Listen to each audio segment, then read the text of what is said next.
dito sa Walter Mart Japan dahil for birthday ng aking sister. Maglilibot po kami dito sa Walter. Ayan, diba? Kakain ko po sila dito kahit simple lang, o diba? At eto na nga po ang aming binili, lechong manok at pizza goto. Kasi po, medyo sawa na kami sa mga fried chicken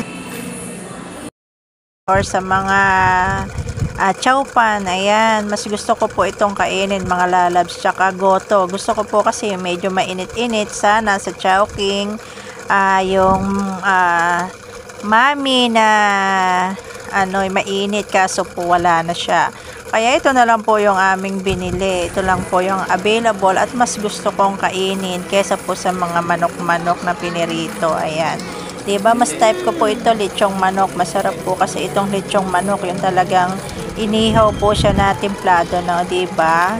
Yan lang po ay nakaraos po ang birthday ng aking mister. Kumain na lang po kami sa labas kasi po ayoko na rin magluto sa bahay. Ayan, kaya sa labas na lang po kami kumain, no? Diba? At yung aking panganay, ayan, nakita nyo po, wala siya dito kasi po siya po ay nagpakasyon. Kaya kami na lang po ang naglibot na tatlo. Ayan, yung bunso ko, yung mister ko at ako. Ayan, diba?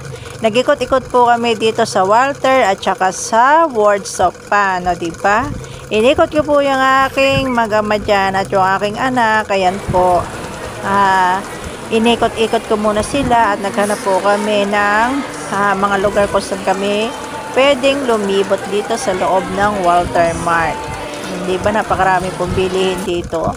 Marami din kainan, syempre mall, at dito na nga po kami sa taas nakarating. Ayan, maglalaro lang po sila ng kung ano dyan dito sa Words of Pan dahil po syempre palaro ang pambata. Ayan, naghahanap po kami kung ano pwede nilang laruin dyan, o diba mga lalabs. At dito, ayan, makita nyo, napakaraming mga pwedeng palaro. Dito na nga po pala kami napunta sa basketball. Ayan, magba-basketball na lang po sila, mga lalabs.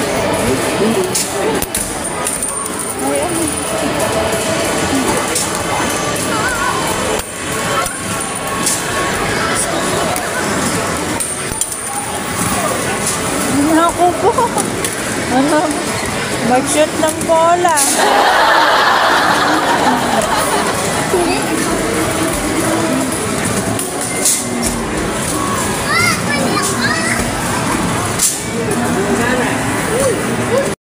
Yeah, tingnan.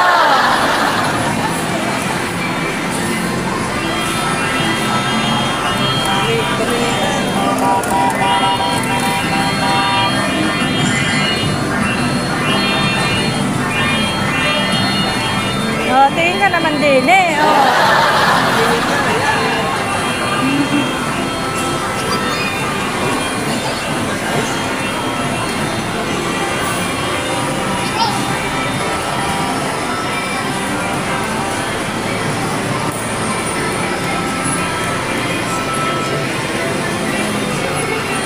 Oh. Oh, ayan po yung aking birthday celebrant. Ayan po yung aking mister, mga lala.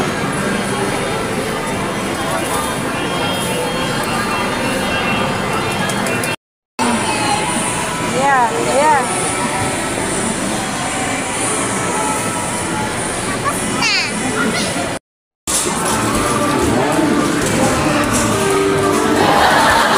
Medyo may mga shoot mo.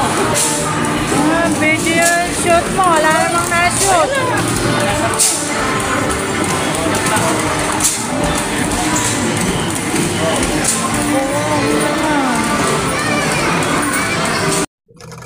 At syempre, pagkatapos po namin kumain at naglaro, syempre nag-ikot-ikot po kami dito sa gilid ng Walter Mart. Ayan, dito po ay may bilihan ng mga appliances. O diba, nakita nyo po, meron dyang Abenson, ang lalaki ng TV, mga lalabs. Ayan po, at syempre napagod na rin sila sa paglalaro. Ayan, at kami po ay medyo ginagabi-gabi na. At kami po ay magpapaalam na sa inyo. Maraming salamat po sa inyong panonood. Thank you for watching, mga lalabs.